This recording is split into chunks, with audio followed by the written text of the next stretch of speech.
Chapter 2, Mr. Willy Wonka's Factory.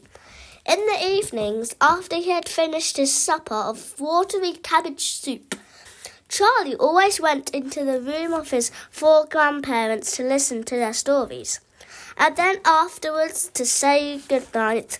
Every one of those old people was over 90. They were as shriveled as prunes and as bony as skeletons. And throughout the day until Charlie made his appearance, they lay huddled in their one bed, 2 at either end, with nightcaps on to keep their heads warm, dozing the time away with nothing to do. But as soon as they heard the door opening and heard Charlie's voice saying, "Good evening, Grandpa Joe and Grandpa Josephine and Grandpa George and Grandpa Georgina," then all 4 of them would suddenly sit up and their old wrinkled faces would light up with smiles of pleasure, and the talking would begin. For they loved this little boy.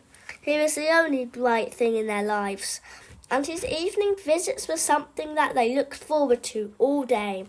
Often Charlie's mother and father would come in as well and stand by the door, listening to the stories that the old people told, and thus, for perhaps half an hour every night, this room would become a happy place, and the whole family would forget that it was hungry and poor. One evening, when Charlie went in to see his grandparents, he said to them, "Is it really true that Wonka's chocolate factory is the biggest in the world?" "True!" cried all of them at once. "Of course it's true! Good heavens, didn't you know that? It's about 50 times as big as any other.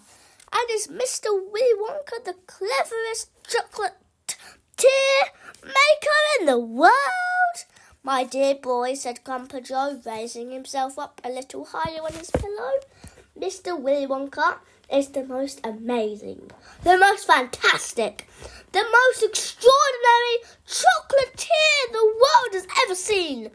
I thought everybody knew that."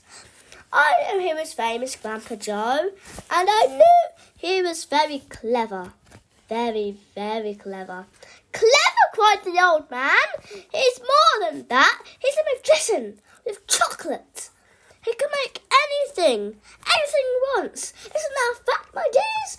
The other 3 old people nodded their heads slowly up and down and said, "Absolutely true, just as true as can be." And Grandpa Joe said, "You mean to say I've never told you about Mr. Willy Wonka and his factory?" "Never," answered little Charlie. "Good heavens above! I don't know what's the matter with me." Well, you tell me now, Grandpa Joe, please." "I certainly will. Sit down beside me on the bed, my dear, and listen carefully."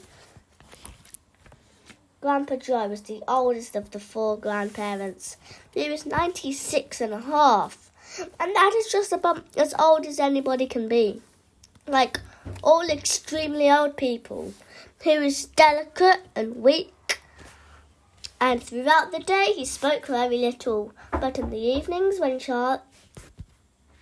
his beloved grandson was in the room, he seemed in some marvellous way to grow quite young again. All his tiredness fell away from him, and he became as eager and excited as a young boy. Oh, what a man he is! "This Mr. Willy Wonka," cried Grandpa Joe. "Did you know, for example, that he has himself invented more than 200 new kinds of chocolate bars, each with a different centre, each far sweeter and creamier and more delicious than anything the other chocolate factories can make?" "Perfectly true," cried Grandpa Josephine, "and he sends them all to the 4 corners of the earth. Isn't that so, Grandpa Joe?" "It is, my dear, it is. And to all the kings and presidents of the world as well. It isn't only chocolate bars that he makes. Oh dear me, no. He has some really fantastic inventions up his sleeve. Mr. Willy Wonka has. Did you know that he's invented a way of making chocolate ice cream so that it stays cold for hours and hours without being in the refrigerator? And you can even leave it lying in the sun all morning on a hot day, and it won't go runny. But that's impossible, said little Charlie, staring at his grandfather. Of course it's impossible, cried Grandpa Joe. It's completely absurd, but Mr. Willy Wonka's done it. Quite right, the others agreed, nodding their heads. Mr. Willy Wonka has done it. And then again, Grandpa Joe went on speaking very slowly now, so that Charlie wouldn't miss a word. Mr. Willy Wonka can make marshmallows. Colour every 10 seconds as you suck them, and little feathery sweets that melt away deliciously the moment you put them between your lips. He can make chewing gum that never loses its taste, and sugar balloons that you can blow up to enormous sizes before you pop them with a pin and gobble them up. And by a most secret method, he can make lovely blue birds' eggs with black spots on them. And when you put one of these in your mouth, it gradually gets smaller and smaller until suddenly there's nothing left except for a tiny, pink, sugary baby bird sitting on the top of your lung. Grandpa Joe paused and ran the point of his tongue slowly over his lips. It makes my mouth water just thinking about it, he said. Mine too, said little Charlie. But please go on. While they were talking, Mr. and Mrs. Bucket, Charlie's mother and father, had come quietly into the room, and now both were standing just inside the door listening. Tell Charlie about that crazy Indian prince, said Grandpa Josephine.